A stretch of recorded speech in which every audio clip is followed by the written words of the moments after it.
بسم اللہ الرحمن الرحیم الحمدللہ والصلاة والسلام علی رسول اللہ اما بعد۔ سورۃ یوسف قرآن مجید کی نہایت منفرد صورت ہے، اور جس سیاق میں یا جس ترتیب میں یہاں پر آئی ہے سورۃ ہود کے بعد، تو دراصل ایک قرآن مجید کا یا پھر ہدایت کی تاریخ کا ایک بہت منفرد چیپٹر بیان ہوتا ہے ملت ابراہیم کے حوالے سے، جو کہ بے حد مختلف ہے عاد، سمود، قوم نوح وغیرہ کی نسبت، بلکہ تاریخ انسانی کی ایک نئی ابتدا ہے، جو بعد میں تاریخ بنی اسرائیل کی صورت کوئی 1.5 صدی تک اس جہان کے اوپر خدا کی ایک نشانی، خدا کی ایک حجت اور خدا کی ایک یاد دہانی بنی رہی۔ وہ ایک لوکل فنومینا تھا، برعکس اس آخری امت کے جو کہ ایک عالمی فنومینا ہے، بس اس فرق کے ساتھ۔ لیکن کیا مختلف ہے عاد، سمود، قوم نوح، مدین وغیرہ سے؟ یہ جو ہے مدین کو تو ملت ابراہیم کا تسلسلی کہا جاتا ہے کہ وہ ابراہیم علیہ السلام کے بعد آتے ہیں اور آپ ہی سے نسبت رکھتے ہیں۔ فرق کیا ہے؟ فرق یہ ہے کہ عاد ایک اپنی قوم کے ساتھ سارا معاملہ ہے، تباہ ہو گئی تو ہو گئی، بچے تو اس قوم کے بچے، اور ان کے بچے ہوئے جتنی دیر اللہ نے چاہا ایک شریعت کو اور اس پر قائم تہذیب کو انہوں نے قائم رکھا۔ وہی معاملہ سمود کا، وہی معاملہ قوم نوح کا۔ لیکن ابراہیم علیہ السلام کہاں عراق، کہاں پھر شام، کہاں پھر مصر، اور پھر جزیرہ عرب۔ تو ابراہیم علیہ السلام کی اپنی قوم تو پیچھے رہ گئی، اور یہ تو اور قومیں ہیں جو ابراہیم علیہ السلام کی اپنی قومیں نہیں ہیں، لیکن شخصیات یہ ہے، دین یہ ہے۔ ایک بات، اس کی دوسری جہت یہ ہے کہ یہ عراق اور شام اور مصر، یہ 3 تہذیبیں گڑھ ہیں تہذیب کا، اور یہ یوسف علیہ السلام کے قصے کے تحت مصر کا جو بیان ہو رہا ہے، یہ مصر کی تہذیب اور یہ مصر کے اندر توحید کا جا پہنچنا اور ملت ابراہیم کا راج کرنا وہاں پہ، یہ یونان نامی شے جو کہ جہاں سے موجودہ ماڈرن انسان کی تہذیب کی آنکھ کھلتی ہے، کیونکہ یہ اس کے پیچھے اگر جاتا بھی ہے تو اس کو اون نہیں کرتا۔ تو دنیا میں تہذیب نے آنکھ کھولی ہے یونان میں۔ یونان صاحب ابھی بہت دیر بعد پیدا ہوں گے، جب ہم یہ مصر کے یہ وقائع پڑھ رہے ہیں، تو اللہ نے یہاں پر اپنے موحدین کی حکومتیں قائم کروائی ہیں۔ تو یہ ہے، اور اس وجہ سے پچھلی سیریز میں یہ معاصر شرک کے پس منظر میں قرآن مجید کا مطالعہ، اس میں ہم نے اس کی کچھ زیادہ وضاحت کی تھی کہ یہ کچھ حضرات جو ہے وہ قانون اتمام حجت کا ایک چھوٹا سا پھٹا لیے ہوئے وہ ساری رسالتوں کو ماپے پھرتے ہیں، اور یہ آخری آسمانی رسالت کو بھی اس کے تحت ہی وہ کیے پھرتے ہیں۔ وہ اگر کسی درجے میں ان کی بات قابل اعتنا بھی ہو تو وہ عاد، سمود، قوم نوح وغیرہ کی کچھ اس پہ شاید ہو سکتا ہو، بالکل ہو سکتا ہو، لیکن یہ ہے کہ ملت ابراہیم کے ساتھ ایک بالکل نیا معاملہ ہوا ہے، اور اس پر وہ سارے جو قاعدے کلیے جو یہ برتتے ہیں وہ ادھر برتے ہی نہیں جاتے۔ بہرحال یوسف علیہ السلام کا یہ بیان، یا ابتی انی رأیت 11 کوکبا والشمس والقمر رأیتهم لی ساجدین، کہ میں نے اپنے جس کی تعبیر یہ ہے کہ میں نے اپنے بھائیوں کو اور اپنے والدین کو خود کو سجدہ کرتے دیکھا ہے، جو کہ محض نبوت کی نہیں بلکہ اقتدار کی بھی پیشن گوئی ہے، اور جس کے تعبیر یہ ہوئی کہ جب یوسف علیہ السلام مصر میں تخت نشین ہیں، تو وہاں پر فلما دخلوا علی یوسف آوى الیہ ابویہ وقال ادخلوا مصر ان شاء اللہ آمنین ورفع ابویہ علی العرش وخروا له سجدا قال یا ابت هذا تأویل رؤیای من قبل. تو یہ ہے میرے اس خواب کی تعبیر. تو تخت نشین مصر جو ہیں ایک نبی، سبحان اللہ، مطلب بندہ عش کرتا ہے اور حیران ہوتا ہے. اور یہ جو خاص جہت ہے جو کہ قرآن مجید کے بے شمار مقامات پہ ہوئی ہے کہ خدا پرستوں کا تختوں کے اوپر جا بیٹھنا اور معیشت کے اور سیاست کے اور محکموں کے اور کچہریوں کے اور تمام جو زندگی کے معاملات ہیں خدا پرستوں کے ہاتھوں آسمان کی شریعت کے حوالے دے دے کر جو ہے وہ بیان ہونا، جس کو یہ ظالم مذہبی اسٹیٹ کہتے ہیں. ہم کہتے ہیں مذہبی اسٹیٹ نام کی کوئی شے ہم جانتے ہی نہیں. یہ تمہاری ہوگی کوئی مذہبی اسٹیٹ، تمہاری کوئی جو کلیسا کی تاریخ ہے وہ تمہارے دماغوں کے اندر کہیں گھسی ہوئی ہے، اور تم انہی کے پیمانوں کو اٹھا کر انبیاء تک کو ماپنے چلے جاتے ہو ظالموں، اور ہماری اسلامی تاریخ کو بھی اس کے تحت کرتے ہو. تو وہ تو بالکل ایک اور چیز ہے. تو یہ ہے وہ خوبصورت منظر اور وہ خواب جس کا یوسف علیہ السلام ذکر کرتے ہیں. اور یہ نعمت جو ہے جو کہ دراصل نبوت کی بات ہو رہی ہے، لیکن اس کے ساتھ یوسف علیہ السلام کے حوالے سے وہ اقتدار بھی ہے. تو یہ نعمت ہے جس کا یعقوب علیہ السلام کو ادراک ہوا ہے، اور وہ کہہ رہے ہیں کہ اجتبیک ربک ویعلمک من تأویل ویتم نعمتہ علیک وعلی آل یعقوب، کہ یہ اللہ تعالیٰ نعمت اپنی تمام فرمانے والا ہے تیرے اوپر اور آل یعقوب کے اوپر، جیسا کہ اس سے پہلے آل ابراہیم اور اسحاق پر یہ نعمت پوری کی گئی. ہر شے ایک لمبی محنت مانگتی ہے، اور اللہ پر توکل اور بھروسہ. بدترین حالات کے اندر بھی جو مواقع ملیں وہ لیتے چلے جانا یوسف علیہ السلام کے اس واقعہ کا ایک بہت بڑا سبق ہے. تو یہ کہانی شروع ہوتے ہی یہ ایک اتنی عظیم شخصیت خدا پرست جو ہیں، جو نبی ہوگا، اس کو کنویں میں پھینکا جاتا ہے. پھر اس کے بعد یہ محل میں آ جاتے ہیں، اور وہ آزمائش بھی کوئی چھوٹی آزمائش نہیں ہے. کنویں میں جانے سے بڑھ کر وہ ایک عورت کے جو ان پر ڈورے ڈالے جا رہے ہیں، اور جس سے بچنا اس نوجوان کے لیے بے حد مشکل ہے، اور اس کی ساری التجائیں رب العزت کے آگے ہیں، اور رب العزت نے اس کو وہاں سے بھی بچایا اور سرخرو کیا. اور پھر اس کے بعد یہ ساری زنان مصر کا جو ہے وہ ایک جسے کہتے ہیں ٹاک آف دا ٹاؤن ہو جاتا ہے، اور ساری ہی مرتی ہیں اس کے اوپر. آپ ذرا تصور کریں کہ ایک ایک جو ہے وہ اس پر ڈورے ڈالتی ہے، لیکن یہ خدا پرست جو ہے وہ رب، تو وہ کہتا ہے کہ وہ خدا سے یہی دعائیں کرتا ہے کہ یا اللہ وَإِلَّا تَصْرِفْ عَنِّي كَيْدَهُنَّ أَصْبُ إِلَيْهِنَّ، خدا کہیں میرا رخ ان کی طرف نہ ہو جائے اگر تو نے ان کے مکر کو مجھ سے دور نہ کیا. تو عفت کی ایک ایسی اعلیٰ مثال. پھر جو تیسری آزمائش آتی ہے، محل سے نکلے اور اس مصیبت سے جان چھوٹی، تو جیل کی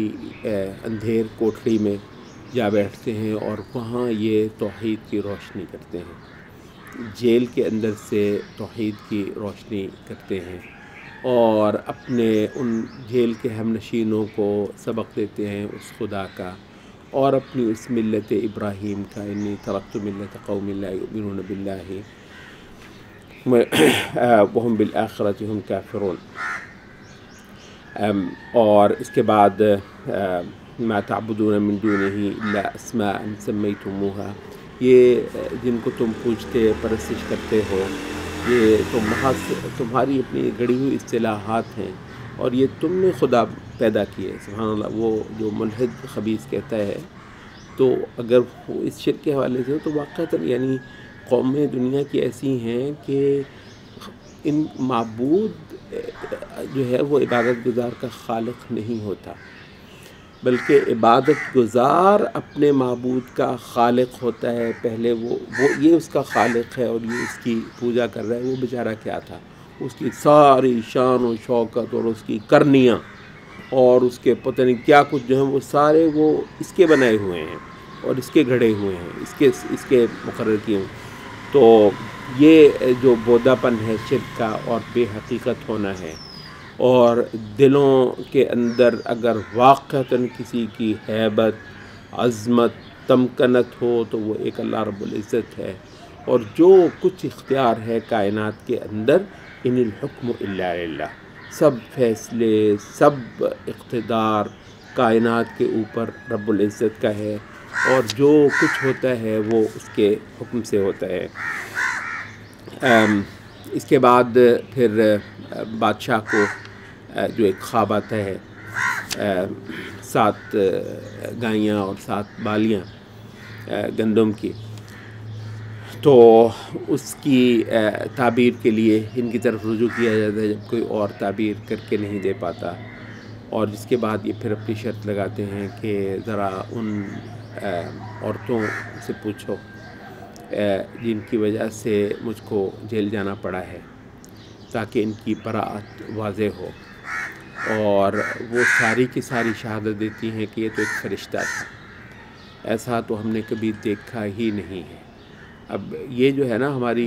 تہذیب کا ان لکل دین خلقا وان خلقنا الاسلام، ہر دین کی کوئی نمایاں نشانی ہوتی ہے، پہچان ہوتی ہے، اور ہمارے اس دین کی نمایاں پہچان حیا ہے۔ ان بدکاروں نے موویاں بنا کر، عورتیں نچا کر، غلاظتیں دکھا کر دماغوں کے اوپر قبضہ کیا ہے، تو ان کے پاس جو کچھ ہے للچانے کے لیے، ان کے پاس جتنی غذا ہے وہ اس ہوس پر کھڑے ہوئے نفس کی ہے، تو ان کا ہتھیار نفس کی غذا ہے، اور ادھر انبیاء کے پاس جو ہے وہ قلب کی غذا ہے، قلب جو پاکیزگی چاہتا ہے، جو خدا پرستی کا متلاشی ہے، ان کے پاس اس کی غذا ہے۔ یہ بہت کمال مقام ہے جو یوسف علیہ السلام جو ہے وہ جس کی شہادت قائم کرواتے ہیں، اور اس کے بعد پھر ان کے لیے محلات کے دروازے دوبارہ، اب وہاں پہلے غلام تھے، اب یہ ایک شان رکھتے ہیں تو اس طریقے سے کھلتے ہیں، اور مصر کے اختیارات ان کے پاس آتے ہیں، اور پھر آتے ہی چلے جاتے ہیں، یہاں تک کہ ان کے وہ بھائی جو ان کے ساتھ آخری درجے کا حسد رکھتے ہوئے ان کو اندھیرے کنویں میں پھینکتے ہیں، وہ ان کے سامنے جو ہیں وہ پھٹے پرانے بسیدہ حال اور غلے کے لیے ہاتھ بڑھاتے ہوئے وہ آتے ہیں۔ بڑا ایک خدا ہے، وہ دن پلٹتے ہوئے دیر نہیں لگاتا ہے، اور یہ پھر بھی ان پر مہربانی کرتے ہیں، اور یہ بڑائی کا ایک اور بہت بڑا ایک مظاہرہ ہے کہ جنہوں نے ایسے کیا تو ان کے ساتھ ایسی نیکی کر رہے ہیں کہ انہوں نے جو پونجی دی ہے اپنے اس غلے کی خدمت کے طور پر، اپنے غلاموں کو کہتے ہیں ان کو پتہ بھی نہ چلنے دیں، اور ان کے بوروں کے اندر ان کی وہ پونجی بھی ڈال دیں، اور یہ جائیں تو جا کر گھر ہی میں کھولیں تو ان کو معلوم ہو کہ یہ ہمیں تو بالکل مفت جو ہے اور بغیر دام کے یہ سارا اناج کسی اللہ کے نیک بندے نے مرحمت فرمایا ہے۔ اور دراصل وہ ایک پیغام بھی ہے ان کے والد کے لیے، اور ایک اظہار محبت بھی ہے اپنے والد کے لیے، اور پھر شرط رکھتے ہیں کہ اپنے بھائی کو بلوا لیں۔ جب وہ یہ سارا احسان دیکھتے ہیں تو ان کے والد کا بھی دل نرم ہو جاتا ہے، اور وہ اپنے دوسرے بیٹے کو بھی بھیجنے کا خطرہ ان لوگوں کے ساتھ مول لے لیتا ہے، اور یہ سارے کے سارے پھر دوبارہ مصر چلے جاتے ہیں، جہاں پر اللہ تعالیٰ کی تدبیر سے وہ کام کیا جاتا ہے کہ اس کے بورے کے اندر یہ جو شاہی پیمانہ ہے پیالہ سونے کا، تو وہ چھپا دیا جاتا ہے، اور وہ بظاہر چوری پکڑنے کے عمل میں ان کے بھائی کو، یوسف علیہ السلام اپنے بھائی کو حاصل کر لیتے ہیں۔ جس کے بعد وہ جن لوگوں نے زیادتی کی تھی ان کے بھائیوں نے، ان کی دنیا تاریک ہو جاتی ہے، اور وہ انتہائی پریشان، انتہائی ندامت کی حالت میں اپنے باپ کے پاس پہنچتے ہیں، اور ان کے باپ کا اپنے دوسرے بیٹے کو بھی کھو دینے کے بعد جو حال ہوتا ہے. اب یہ ہیں تو دنیا کی محبتیں ہی، لیکن یہ ہے کہ اور یہ وقت کا نبی ہے، اور افسوس اور دکھ جو ہے یہ انسانوں کو ہوتے ہیں، انبیاء کو بھی ہوتے ہیں. رو رو کر اس کا برا حال یہ ہو گیا ہے کہ وہ اپنی بینائی کھو بیٹھا ہے، اور صحت جو ہے وہ اس کی جاتی رہی ہے. اور لیکن یہاں پر جو ہے انما اشکو بثی وحزنی الی اللہ، تو میرا سارا دکھ جو ہے میں اپنے رب کے آگے ہی ڈھوتا ہوں. یہ توحید کے یہ جسے ہے نا، یہ جو ٹچ ہے، اور توحید کے بے شمار مقامات ہیں، درباروں میں بھی ہوں گے، تخت اور عرش کے اوپر بھی ہوں گے، مسند اقتدار کے اوپر بھی ہوں گے، بازاروں کے اندر بھی ہوں گے، کچہریوں کے اندر بھی ہوں گے، اور اس نفس کے اندر دکھ اور غم کے اندر بھی ہوں گے. اور اللہ رب العزت کی عبادت کا دائرہ بے حد و حساب وسیع ہے. تو وہ کہتا ہے اب یہ بھی یہ توحید ہے کہ میں زیادہ سے زیادہ آپ کسی کو اپنا دکھ بھی نہیں بتاتے، کیونکہ میرا ایک رب ہے، میں سجدوں میں بس اس کو دکھاؤں گا، بتاؤں گا اس کو، اور اسی کے آگے رہوں گا. تو اپنی جو ذلت ہے یا اپنا دکھ ہے وہ بھی زیادہ سے زیادہ مخلوق سے چھپانا، یہ توحید کے جو کوئی اعلیٰ ترین رویے ہیں. یہ وہ نہیں ہے کہ اس کے جو الٹ ہے وہ اللہ معاف کرے وہ کوئی شرک مخرج میں مل رہا ہے، لیکن بات یہ ہوتی ہے کہ توحید جہاں پر ایک عقیدہ ہے، توحید ایک ذوق بھی ہے، اور توحید نفس کی ایک حالت کا بھی نام ہے، جس کا الٹ یا جس کا متضاد ضروری نہیں کہ ہمیشہ شرک اکبر ہو، لیکن بہت کچھ ہے جو اس سے کمتر بھی ہے، اور ایک موحد کو وہ قبول نہیں ہوتا ہے. اور البتہ سبحان اللہ کہتے ہیں کہ یہ یعقوب علیہ السلام کے ذریعے سے جو توحید کے یہاں اسباق دیے گئے ہیں وہ کلائمیکس ہے. ایک طرف یہ حال ہے انما اشکو بثی وحزنی الی اللہ، میں تو اپنا دکھ بھی کسی کے آگے نہیں روتا، صرف اللہ کے آگے روتا ہوں، اور اسی کے آگے میری ساری اظہار تکلیف ہوتی ہے. اور دوسری طرف عین اسی وقت یہ یا بنی اذهبوا فتحسسوا من یوسف ولا تیأسوا من روح اللہ، اللہ کی رحمت سے مایوس ہونا میرے بیٹو یہ نہیں ہونے والا. تو اللہ کی رحمت ہے، جاؤ ڈھونڈو، تلاش کرو، دم نہیں ہارنا. اب یہ جو ہے سبحان اللہ، مطلب ظاہر ہے ایک بیان ہمارا جو ہے وہ امت کے جو دین کی اقامت ہے اس کے لیے جو سرگرم طبقے ہیں ان کے لیے ہوتی ہے سب سے عزیز طبقہ کسی مسلمان کو یہی ہو سکتا ہے. اور اس وقت یہ جو ہے پچھلے 2-3 صدی کے عمل سے پسپا ہوتا ہوتا دیوار سے لگایا جاتا، اس کے ملک چھن گئے، اس کی حکومتیں چلی گئیں، اس کے تخت ختم ہو گئے، اس کی تہذیبیں راج کرتی رہیں، وہ پیچھے ہوتے ہوتے ہوتے ہوتے ہوتے ہوتے وہ لے دے کر ایک گھر بنایا تھا پاکستان نام کا، دین اسلام کے نام پہ. اب اس میں بھی جو ہے وہ ماشاءاللہ پتہ نہیں اس کے وجوہات ظاہر ہمارے اپنے اسے فبما کسبت ایدیکم، تو اس میں بھی ہم دیوار سے لگتے لگتے پیچھے ہوتے ہوتے بے وقوفیاں کرتے کرتے وہ سارا کچھ جو ہے وہ کہیں کسی اور کے ہاتھ میں، یہاں پہ کچھ ہاتھ میں نہیں ہے. تو بہرحال یہ ہے کہ وہ جو ہوتا ہے نا کہ مایوسی جو ہے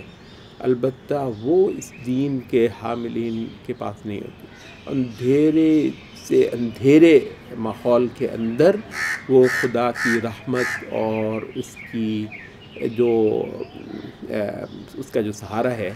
وہ اس کو پھر محسوس کرتے تلاش کرتے ہیں، کیونکہ یہ دراصل خدا کے صحیح تعارف کا حصہ ہے. وہ ایسا نہیں ہے کہ موحد کی خدا کے ساتھ جو بھی خوش امیدی ہوتی ہے وہ صرف وہ حالات حاضرہ کے کسی تجزیے کے نتیجے میں ہوتی ہے، نہیں، وہ خدا کی معرفت کے نتیجے میں ہوتی ہے، وہ خدا کو جاننے کے نتیجے میں ہوتی ہے کہ اس کی شان یہ ہے کہ اس سے خیر کی آس رکھی جائے. اور انا عند ظن عبدی بھی، جیسا میرے بندے کا میرے بارے میں گمان ہو میں اس کے لیے ویسا ہی ہوتا ہوں. سبحان اللہ، بہت کمال کی بات ہے. جیسا میں گمان کر لو میرے بارے میں، تو میں کیوں حالات حاضرہ کو دیکھ کر خدا کی بابت رائے قائم کروں؟ معاذ اللہ، میں کیوں خدا کو دیکھ کر حالات حاضرہ کی بابت رائے قائم نہ کروں؟ تو وَلَا تَيْأَسُوا مِن رَّوْحِ اللَّهِ إِنَّهُ لَا يَيْأَسُ مِن رَّوْحِ اللَّهِ إِلَّا الْقَوْمُ الْكَافِرُونَ۔ دیکھو خدا کی رحمت سے اور خدا کی آس سے جو لوگ ہاتھ دھو بیٹھتے ہیں وہ کافر لوگ ہی ہوتے ہیں، اور یہیں سے پھر معاملے بدلتے ہیں، اور یہ لوگ جا کر حاضر ہوتے ہیں۔ اور ایک یہ عاجزی کی بدترین صورت ہے جو یوسف علیہ السلام کے ساتھ وہ کرتوت کر چکے لوگ جو ہیں، اب یہ بالکل خالی ہو چکے ہیں۔ وہ کہتے ہیں ہمارے پاس پونجی بھی ہے، پوری نہیں ہے، صدقہ کر دے اے سخیہ، ہم پر صدقہ کر دے، وہ تصدق علینا ان اللہ یجزی المتصدقین،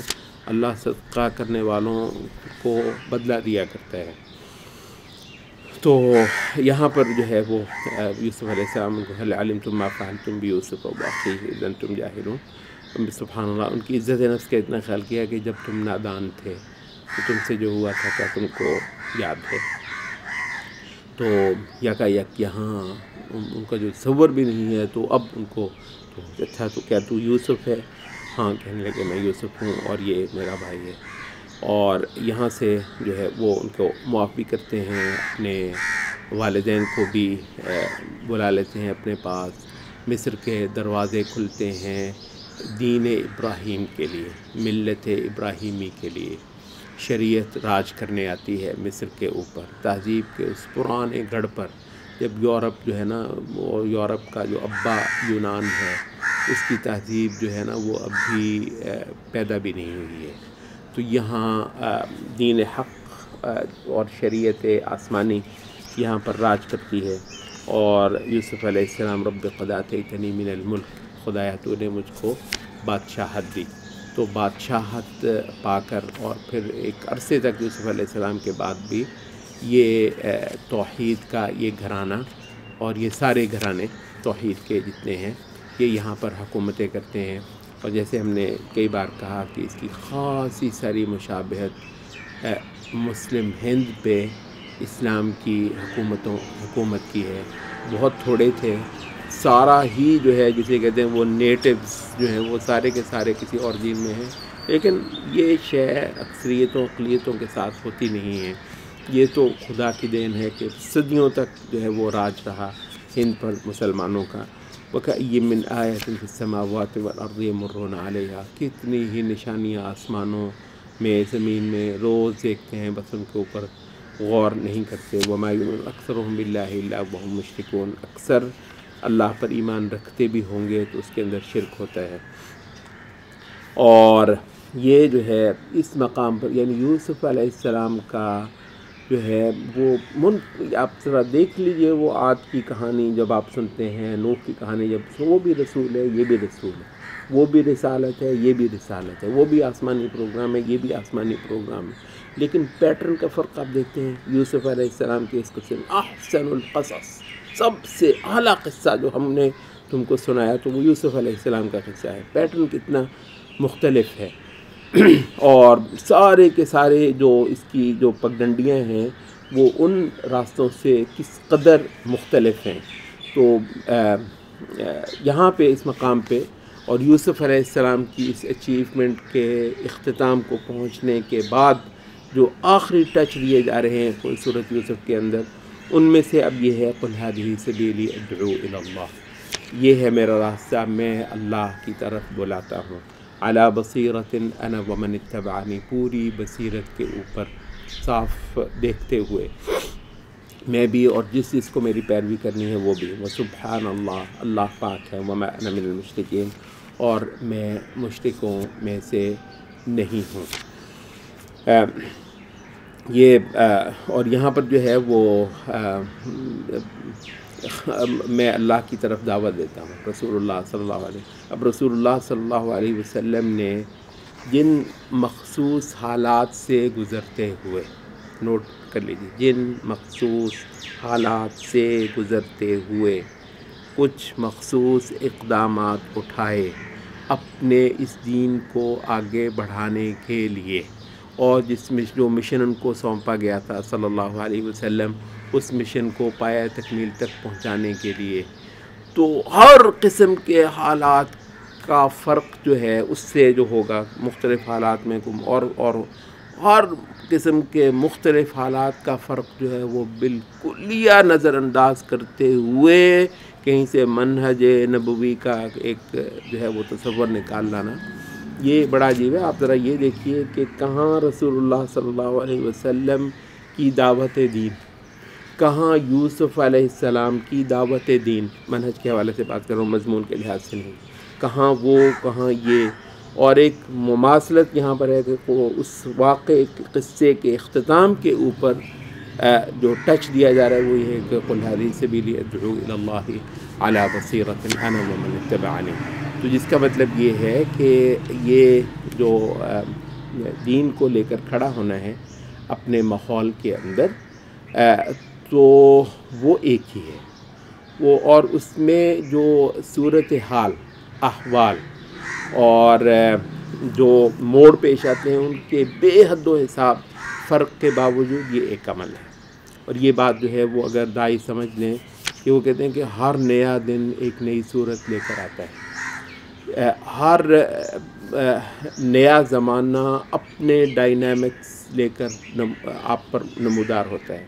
اور ان ڈائنامکس کو سمجھتے ہوئے ہی جو مضمون ہے وہ لینا ہے. آپ نے مضمون لینا ہے اس عمل کا، اس جد و جہد کا رسولوں سے. البتہ یہ ہے کہ اتنی سی بصیرت اور اتنی سی نظر اور اتنی سی گہرائی آپ کو حاصل ہونی ہے کہ آپ ان بدلتے ہوئے حالات میں اسی شے کو کیسے چلاتے. اور پھر بس اگر یہ ایک بات ہمارے دین کے داعی اور دین کے لیے سرگرم طبقے سمجھ لیں اور اپنے آپ کو تاریخ کے کچھ راستوں کے اندر وہیں پر نہ ضد کر کے بیٹھ جائیں کہ ہم نے تو انہی وادیوں سے ویسے گزر کے دکھانا ہے جو آج ہمارے زمانے میں ہے بھی نہیں،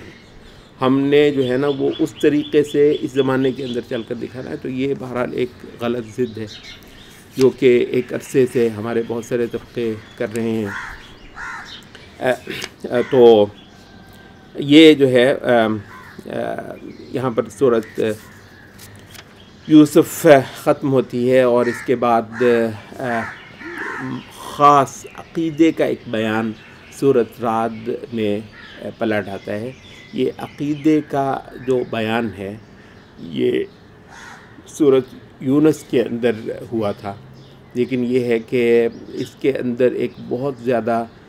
زور آ گیا ہے سورۃ رعد میں اس عقیدے کا بیان کرتے ہوئے. الف لام میم را تلک آیات الکتاب، یہ رہیں کتاب کی آیات، نشانیاں. ان کو پڑھو، ان میں ڈوبو، ان کے اندر سے اس حقیقت کو تلاش کرو جو خالق تم کو بتانا سکھانا چاہ رہا ہے. والذی انزل الیک من ربک الحق، جو تجھ پر اتارا گیا ہے بالکل حق اور سچ ہے. ولکن اکثر الناس لا یؤمنون، اکثر لوگ جو ہے وہ یہ پیچھے جو صورتیں بیان ہوئی ہیں وہ بھی نظر ہے کہ ہمیشہ اکثریت ایمان لانے والی نہیں ہوتی. عاد کا قصہ تم کو سنایا، ہود کا قصہ تم کو سنایا، قوم نوح کا وغیرہ وغیرہ. تو یہ بیان اگر یہ بھی ہے نا کہ یعنی یہ جو ہے سبحان اللہ، حضرت عثمان سے منسوب ایک قول ہے ان اللہ یزع بالسلطان ما لا یزع بالقرآن. اللہ تعالیٰ سلطان کے ذریعے، اقتدار مسلم کے ذریعے سے وہ کچھ زیر نگیں لے آتا ہے جو قرآن کے ذریعے سے زیر نگیں نہیں لاتا. تو یوسف علیہ السلام کا قصہ بھی پیچھے ابھی بیان ہو ہی چکا ہے. تو اب یہ ہے کہ رسول اللہ صلی اللہ علیہ وسلم کے پاس جب تک تو صرف قرآن ہے تو بہت تھوڑی خلقت ایمان لے کر آئی ہے، اور جس وقت اللہ کی مرضی، منشا، حکمت سے اور رحمت سے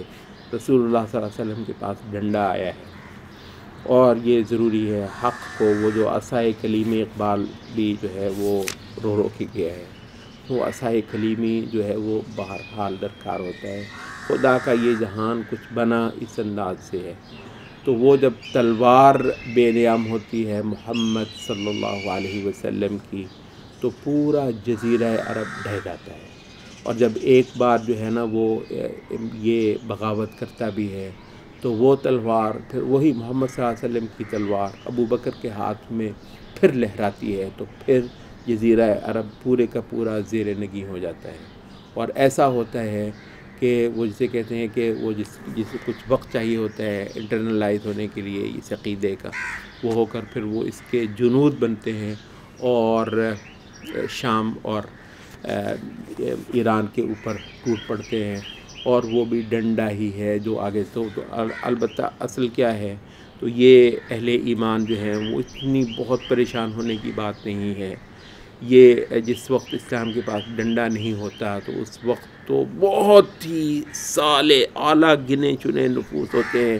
اس دین کو ماننے والے، تو باقی خلقت کی تو بہت ساری لوٹیاں ڈوبی ہوئی ہی ہوتی ہے۔ اور وہ کہانی تو اگر آپ درست کرنا چاہ رہے ہیں تو اس کا تو یہی اسلوب ہے کہ اسلام کے لیے کسی ڈنڈے ہی کا بندوبست کیا جائے۔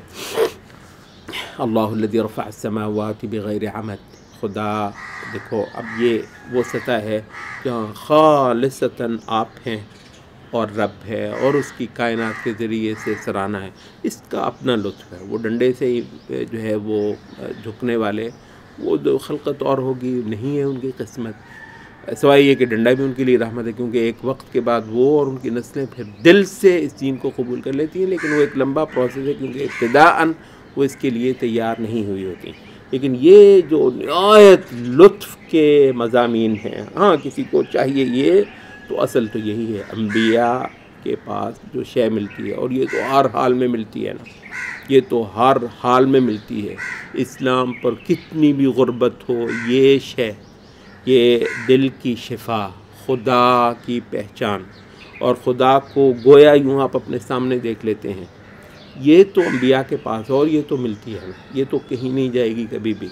اللہ الذی رفع السماوات بغیر عمد، دیکھو اللہ وہ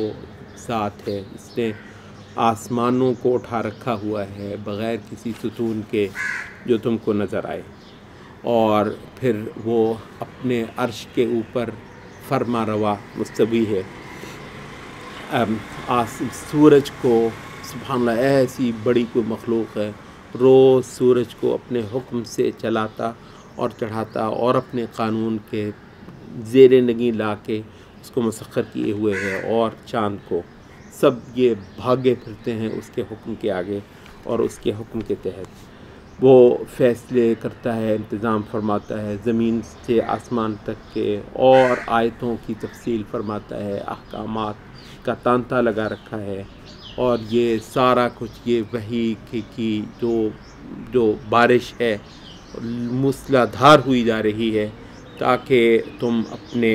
رب سے ملاقات کا یقین کسی طریقے سے پالو۔ اس سے کوئی شے اعلیٰ ہی تھی ہی نہیں کہ میں اپنی جان کے مالک سے کہیں جا ملوں، تو اس کی خبر تم کو یہاں ملتی ہے۔ وہ ہستی ہے جس نے زمین کو پھیلا دیا ہے، اور اس کے اندر اس کے استقرار کے لیے میخیں گاڑ دی ہیں، اس میں سے جو ہے وہ ندیاں اور نہریں چلا دی ہیں۔ پانی کا انتظام جو ہے، وہ جو سرچشمے ہوتے ہیں وہ تو بہت گنے چنے ہیں اس جہان کے اندر، البتہ اس انتظام کے اندر پورے جہان کے اندر پانی کی فراوانی کر دی ہے، یہ جو زندگی کا سارے کا سارا راز ہے۔ اور پھر کوئی انواع و اقسام کے پھل ہیں جو اس نے یہاں مہیا فرما رکھے ہیں۔ وہ دن کو رات کے اندر سموتا ہے، رات کو دن کے اندر گم کرتا ہے۔ اس کے اندر نشانیاں ہیں سوچ والوں کے لیے، اور زمین میں ایسے ایسے جڑے ہوئے خطے ہیں، اور باغات ہیں انگور کے، زراعت کے، نخلستان ہیں، ایک ہی پانی سے سیراب ہوتے ہیں لیکن مزے جدا جدا سب کے پھلوں کے۔ اس کے اندر نشانیاں ہیں عقل والوں کے لیے۔ اور دیکھو ایک ایسے خدا کی کاریگری کا صبح سے لے کر شام تک مشاہدہ ہوتا ہے کوئی بات عجیب ہو سننے کی تو وہ یہ ہے کہ یہ کہتے ہیں کہ جب ہم مٹی ہو جائیں تو کیا پھر بالکل دوبارہ پیدا کر لیے جائیں گے؟ یہ ہے دراصل جنہوں نے سمجھا ہے کہ بس یہ کھایا پیا اور معاملہ ختم۔ جو اصل پروردگار ہے، پروردگار کی جو اصل بڑائی ہے، جس کا مظاہرہ تو اصل میں آخرت میں ہونا ہے، تو یہ دراصل اس پروردگار کے کافر ہیں اور ان کے گلوں کے اندر طوق ڈالے جانے والے ہیں۔ یہ دوزخ کے لوگ ہیں، اس کے اندر ہمیشہ رہنے والے ہیں، اور یہ جلدی کرتے ہیں اچھائی سے پہلے برائی کا، وہی لے عذاب والی جو بات ہے۔ حالانکہ اس سے پہلے بے شمار مثالیں ہم دنیا میں دکھا چکے ہیں کہ کیا ہم نے ان کا انجام کیا۔ اور دیکھو تیرا رب جو ہے وہ بہت بخشنے والا ہے، لذو مغفرۃ للناس علی ظلم، ان کے ظلم کے باوجود ان کو رزق دیتا ہے، ان کو عافیت دیتا ہے، صحت دیتا ہے، کیا کیا نعمتیں نہیں جو ان کے سارے کفر اور ناشکری کے باوجود کرتا ہے۔ لیکن دیکھو یہ اس کا کل تعارف نہیں ہے، اور بلا شبہ تیرا رب پکڑنے میں بھی بہت سخت ہے۔ یہ بار بار کہتے ہیں کہ کیوں کوئی نشانی معجزہ نہیں آیا؟ اے نبی، تیری حیثیت صرف اتنی ہے کہ تو ان کو خبردار کرے، اور ہر قوم کو ہی راہ پر لگانے والا کوئی نہ کوئی ہوا کرتا ہے۔ اللہ وہ ہستی ہے جس کو پورا علم ہوتا ہے ہر مادہ جو اپنے رحم کے اندر اٹھائے پھرتی ہے، اور جو کچھ رحموں کے اندر پلتا بڑھتا ہے، اور ہر شے اللہ کے ہاں ایک خاص مقدار میں ہوتی ہے۔ وہ غیب کا جاننے والا، سامنے کا جاننے والا، بہت بڑا، بہت بلندی والا، بالکل ایک برابر ہے اس کے لیے کہ کوئی شخص بات کو چھپائے یا بالکل سرے عام کر دے، یا جو رات کو جو ہے وہ چھپ کر چلے، یا دن کو جو ہے وہ بالکل سامنے چلے۔ اس کے پاسبان مقرر کیے ہوئے ہیں انسان کے آگے اور پیچھے، جو اس کی حفاظت فرماتے ہیں اللہ کے حکم سے۔ اور دیکھو اللہ نہیں تبدیل کرتا کسی قوم کی حالت کو جو اس نے نعمت کر رکھی ہوتی ہے کسی پر، جب تک کہ وہ اپنی نعمت کو آپ گنوا دینے کا بندوبست ایسا نہ کر دیں کہ اپنی حالت کو بدل دیں۔ اور جب اللہ فیصلہ کر لے کسی قوم کی خرابی کا اور اس کی تباہی کا، تو پھر اس فیصلے کو پلٹنے والا کوئی نہیں ہوتا ہے، اور پھر اللہ تعالیٰ سے اس کا کوئی کے مقابلے پر اس کا کوئی والی اور اس کا کوئی سنبھالنے والا ہوتا بھی نہیں۔ وہی ہستی ہے جو تم کو دکھاتی ہے بجلی چمکتی، جس سے تم کو خوف بھی ہوتا ہے اور تم کو ایک لالچ بھی اور طمع بھی ہو جاتی ہے۔ وہ ہے جو بھاری بھاری بادلوں کی تخلیق فرماتا ہے اور ان کو اٹھا کر بارشیں برساتا ہے، اور یہ جو گرج ہے بجلی کی، یہ جو کڑکا ہے، یہ دراصل تسبیح ہوتی ہے اس کی، یہ تسبیح کرتی ہے اس کی حمد کے ساتھ، اور ملائکہ اس کی حمد کرتے ہیں اس کی خوف سے۔ سبحان اللہ، یہ جب بجلی کی گرج ہوتی ہے تو اس کے وقت بھی دعا سکھائی گئی، بلکہ سبحان الذی یسبح الرعد بحمدہ والملائکۃ من خیفتہ، خدا کی حمد اور تسبیح اور فرشتوں کا حمد کرنا بھی اس کے ساتھ جوڑا گیا ہے۔ اور وہ کڑکے تم کو دکھاتا ہے، پھر ان کے ذریعے سے کسی وقت ایک لمحے کے اندر کسی وقت تم کو بھسم کر کے دکھاتا ہے، اس حال میں کہ یہ لوگ اللہ کے بارے میں بحثیں کر رہے ہوتے ہیں۔ یہ سلسلہ جو ہے اللہ رب العزت کے جو ہے وہ قوت کا اور اس کے اقتدار کا جو کائنات میں تم دیکھتے ہو، اور یہاں آپ کے وہ بت دیویاں، یہ روپوش ہیں، یہ سلسلہ چلا آ رہا ہے آسمانوں سے، سورج سے، چاند سے، یہ کھیتیوں سے، یہ سارا سلسلہ چلا آتا ہے۔ کہاں تمہارے بت ہیں؟ اور یہ جن کو تم سیلوٹ کرتے ہو اور سجدے کرتے ہو، یہ کہاں ہیں یہاں پر؟ اب یہاں تو خدا ہی خدا ہے، تو بھئی اس خدا کو جو ہے وہ سجدے کرنا، اس کی عبادت کرنا، یہ کل مضمون ہے ان نبوتوں کا اور ان رسالتوں کا۔ یہ ایک لمبا بیان کرنے کے بعد اور آگے چل کر جو ہے وہ ایک یہ جو ہے موازنہ ضرور ہوتا ہے قل هل يستوي الأعمى والبصير افاتخذتم من دونه اولیاء لا يملكون لانفسهم نفعا ولا ضرا، جن کے پاس کچھ اپنی جان کے لیے نہ نفع نہ نقصان کا اختیار، تم ظالموں ان کی عبادتیں کرتے ہو۔ اب دیکھیں جتنی قومیں ہیں ساری کی ساری سوائے ملت ابراہیم کے، تو وہ انہی کی عبادت کا دم بھرتی ہیں۔ اور پھر یہ ہے کہ ام جعلوا للہ شرکاء خلقوا کخلقہ، یعنی اتنا واضح ریشنل ہے یہ آسمانی رسالتوں کا، یعنی ان کو تم نے خدا کے شریک بنا رکھا ہوا ہے، جن کو تمہارا کوئی ایسی بات ہے کہ انہوں نے خدا کی تخلیق جیسی کوئی تخلیق کر لی ہو، فتشابہ الخلق علیہم، تم پر مشتبہ ہو گیا کہ بھئی پتہ نہیں چلتا خدا نے کیا شے پیدا کی تھی اور انہوں نے کیا شے پیدا کر دی، بس ملی جلی ہے۔ قل اللہ خالق کل شیء، کو اس میں دو رائے ہیں کہ سوائے ایک اللہ کے اور کوئی نہیں ہے ہر شے کا خالق، وہ الواحد القہار، وہ اکیلا ہے اور پورے اقتدار زوراور اتنا ہے کہ کوئی شے اس کے آگے نہ نہیں کر سکتی۔ یہ قہار کا جو مطلب ہے، اس نے آسمان سے می اتارا تو وادیاں اپنی اپنی مقدار کے مطابق، اپنی اپنی گنجائش ظرف کے مطابق، اپنی اپنی ہستی کے مطابق بہہ نکلی۔ اہل علم نے کہا کہ یہ جو ہے بارش، یہ دراصل وحی کی بارش ہے، وحی تو وہی ہے، کسی نے اس سے وہ سیرابی لی اور کسی کے پاس ایک ایک بوند آئی اور کسی کو ایک بوند نصیب نہ ہوئی آسمان سے اترنے والی اعلیٰ ترین بارش سے، جو کہ رسالتوں کے ذریعے سے زمین پر ہوئی۔ جو کہتے ہیں یہاں پر جو ہے یہ جو انزل من السماء ماء، یہ سارا اشارہ اس رسالت سے متعلق ہے اور اس وحی سے متعلق ہے۔ تو وادیاں اپنی اپنی ظرف کے مطابق بہہ نکلیں، اور یہ جن دھاتوں کو یہ تپاتے ہیں اور ان سے اپنی منفعت کا سامان بناتے ہیں، ان میں بھی جو ہے نا وہ پھر ایک جھاگ بھی آتی ہے۔ تو یہ جو سیلاب آیا تھا، اس نے جو ہے وہ جہاں اور بہت کچھ کیا، وہاں اس کے سطح پر خس و خاشاک اور جھاگ بھی جو ہے وہ آ گئی۔ اب یہ خس و خاشاک، یہ ناقص مادے اور یہ جو جھاگ ہے، یہ ان دھاتوں کو پگھلانے کے لیے بھی آ جاتی ہے۔ فَأَمَّا مَا يَنفَعُ النَّاسَ فَيَمْكُثُ فِي الْأَرْضِ، تو جو شے تو انسانوں کے لیے بالفعل کارآمد ہوتی ہے وہ تو زمین میں جم جاتی ہے۔ فَأَمَّا الزَّبَدُ فَيَذْهَبُ جُفَاءً، جو جھاگ ہوتی ہے وہ یوں ہی جو ہے وہ چلی جاتی ہے اور اس کی کوئی بقا نہیں ہوتی ہے۔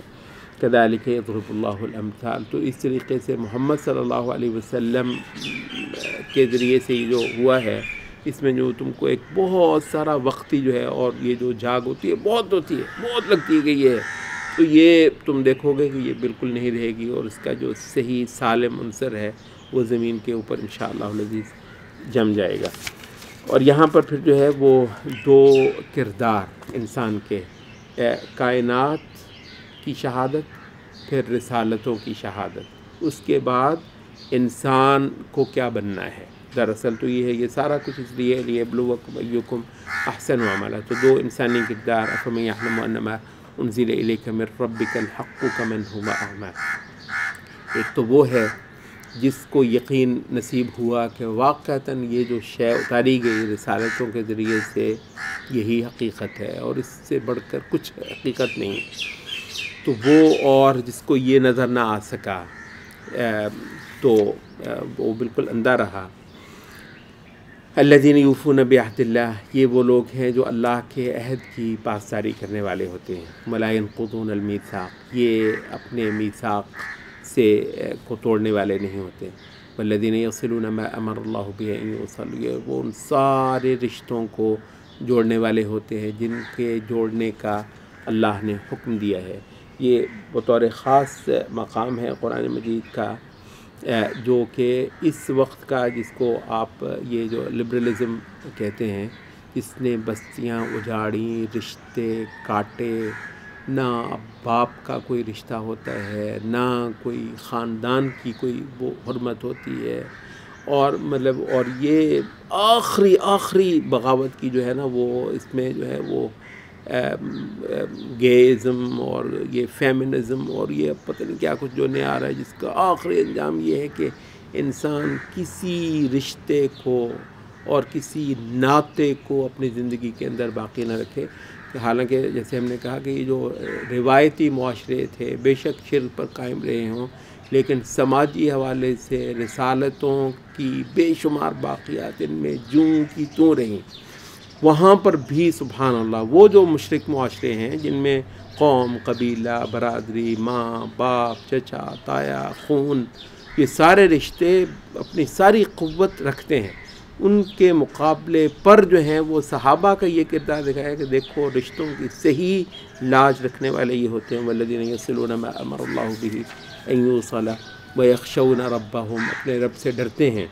ویخافون سوء الحساب، اور کوئی ایک زیادتی کر لے ان کو حساب کی فکر ہو جایا کرتی ہے، والذین صبروا ابتغاء وجہ ربہم، اور ان کے ساتھ جو کچھ بھی ہو جائے اپنے رب کو پانے کے لیے یہ سب کچھ پی جاتے ہیں، سب کچھ برداشت کرتے چلے جاتے ہیں. وَأَقَامُوا الصَّلَاةَ، اور ان کی عبادتیں، ان کی نمازیں، ان کے سجدے اور ان کی خدا کے ساتھ لو لگانا کمال ہوتا ہے. وَأَنفَقُوا مِمَّا رَزَقْنَاهُمْ سِرًّا وَعَلَانِيَةً، اور جو ان کو ہم دیتے ہیں یہ طمع اور لالچ اور حرص سے بلند کر دیے گئے نفوس ہیں، اور صرف نبوتوں کا کمال ہے کہ ایسے نفوس پیدا کر دیے جائیں. یہ جو ہے وہ انکل سام کا وہ جو ہے نا وہ مال کی ہوس جو ہے، یہ پوری یہ سرمایہ داری، یہ کیپٹلزم، یہ مادیت، یہ ہوس جو ہے اس دوزخ کو جو کبھی نہیں بھرنا ہے. سبحان اللہ، اس سے اونچا اٹھنے والے اور مال کو لٹانے والے خدا کی محبت میں کھلے اور اعلانیہ وَيَدْرَؤُونَ بِالْحَسَنَةِ السَّيِّئَةَ، دنیا جتنی برائی کرے اس کو اعلیٰ سے اعلیٰ جو ہے وہ بنا کر لوٹاتی ہے. تو جیسے کسی نے کہا کہ یہ پھلدار درخت ہے، لوگ اس کو پتھر مارتے ہیں اور وہ پتھر پھینکتے ہیں اس کی طرف، اور وہ ان کی طرف اپنا پھل پھینکتا ہے. بین ہی یہ مسلمان کا کردار ہے. سبحان اللہ، یعنی لوگوں نے اس کے ساتھ کیا کیا زیادتیاں نہیں کی، اور بدلے کے اندر اعلیٰ ترین رویے جو ہیں وہ لوگوں کو ان سے نظر آئے. یہ معجزے ہیں، یہ معجزے. اور یہ ہم نے جیسے بہت بار کہا کہ رسالتوں کی ساری دلیلیں ان کے اندر ہوتی ہیں، ان کو باہر سے نہیں لانی پڑتی ہیں. محمد صلی اللہ علیہ وسلم کا جزیرہ عرب کے اندر آنا، اور وہ عرب جو بھائی بھائی کو کچا کھا جایا کرتا تھا اور ایک قبیلہ دوسرے کو پیس کر رکھ دینا شرف کی اور عقل کی بات سمجھتا تھا،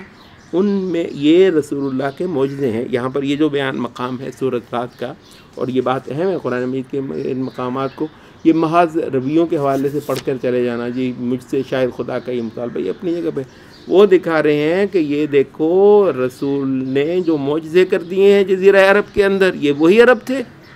یہ جن کو تم یہ دیکھتے ہو یہ وہی عرب ہیں جو کل تھے. تو یہ ہے کہ اس طریقے سے قوموں کی حالتیں بدل دینا، آسمان کی آیتیں پڑھ کے، تو یہ دراصل یہ ٹھیک ہے کہ اس کے اندر ہدایت کا بیان بھی ہے، اس کے اندر اخلاق کا بیان بھی ہے، بہت اعلیٰ بیان بھی ہے، بیک وقت یہ رسول اللہ کے معجزے بھی ہیں. اور ان سارے ہی حوالوں سے ان آیات کو پڑھنا جو ہے وہ آپ کو انشاءاللہ العزیز قرآن مجید کے جو مدلول ہے اور جو مقصود ہے وہ آپ کو انشاءاللہ دے گا. تو یہ برائی کو اچھائی بنا کر لوٹانے والے،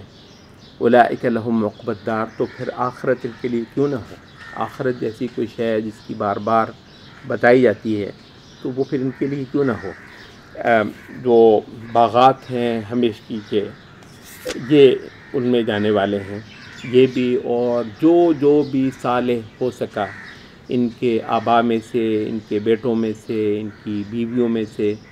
والملائکۃ یدخلون علیہم من کل باب، اس کے تو پھر کمال کے مناظر ہیں. وہ تو ایک تصورات سے بڑھ کر ایک مزیدار جہان ہے. ملائکہ ہر دروازے سے ان پر داخل ہوتے ہیں، اور سلامتی کے جو ہے وہ وہاں پر گریٹنگز ہوتی ہیں، بما صبرتم. اور یہ ساری سلامتی اس لیے کہ زمین میں تم نے کچھ دیر ڈٹ کر دکھا دیا تھا اس حقیقت پر جس پر تم کو انبیاء نے پختہ کیا تھا۔ فنعم عقبی الدار، تو اب کیا ہی اعلیٰ ٹھکانہ ہے اس ہمیشگی کے گھر کا، اور اس کے مقابلے پر جو کردار ہے جو کہ رسول اللہ صلی اللہ علیہ وسلم سے پہلے تھا، اور رسول اللہ صلی اللہ علیہ وسلم کے ساتھ جن لوگوں نے معاذرائی کر رکھی ہے، یہ ان کا ہے والذین ینقضون عہد اللہ من بعد میثاقہ، اللہ کے عہد کو توڑتے ہیں اس کے پختہ ہو جانے کے بعد، اور رشتوں کو توڑتے ہیں جن کے جوڑنے کا خدا نے حکم دے رکھا ہے، اور زمین میں فساد کرتے ہیں، تو انہی کے لیے لعنت ہے، اور انہی کے لیے ہمیشگی کے گھر میں ایک بدترین مقام ہے۔ یہ آخر میں جو ہے وہ رسولوں کا ایک بالکل طبی انسان ہونے کے حوالے سے وہ ہے کہ ہم نے جو ہے وہ رسولوں کو اس سے پہلے دیا، ان کی بیویاں بھی ہوتی تھیں، ان کی اولادیں بھی ہوتی تھیں، وہ کوئی فرشتے نہیں ہوتے تھے، اور اللہ کے حکم سے وہ کوئی معجزہ لے کر آتے تھے جب اللہ ان کو دیتا تھا، اگر اللہ ان کو نہیں دیتا تھا تو وہ صرف جو کچھ ان کو دیا گیا تھا بتانے پڑھانے کے لیے وہ بتاتے اور پڑھاتے تھے، اور سب کچھ خدا کے اوپر چھوڑ دیتے تھے۔ اور اگر ان کو جو ہم وعیدیں سنا رہے ہیں نبی، اگر اما نرینک بعض الذی نعدہم، تو اس کا کچھ حصہ ہم تجھ کو بھی دکھا دیں تیرے ہوتے ہوئے یہاں پہ، یا تجھ کو ہم اٹھا لیں، تو فإنما علیک البلاغ، تو بھی بات تو اتنی ہے کہ تیرا کام تو پہنچانا ہے، وعلینا الحساب، اور حساب کرنا پکڑنا ہمارا کام ہے۔ اولم یروا انا نأتی الارض ننقصها من اطرافها، کیا یہ دیکھتے نہیں کہ زمین کو ہم اس کے کناروں سے جو ہے وہ کم کرتے چلے جا رہے ہیں؟ مراد یہ ہے کہ اسلام کے آگے زمین سمٹتی جا رہی ہے۔ روز رسول اللہ صلی اللہ علیہ وسلم جو ہیں وہ پیش قدمی فرما رہے ہیں اپنی اس دعوت کے ذریعے سے، اور محمد صلی اللہ علیہ وسلم مسلسل پیش قدمی فرما رہے ہیں اس جہان انسانی کے اندر۔ آپ کے جو ہے وہ ترانے اس وقت بر اعظموں میں پڑھے جا رہے ہیں، اور دنیا کا ہر شہر پہلے سے کہیں بڑھ کر رسول اللہ صلی اللہ علیہ وسلم کے کلمے پڑھتا ہے، اور یہ مخلوق روزانہ آپ کے دین کے اندر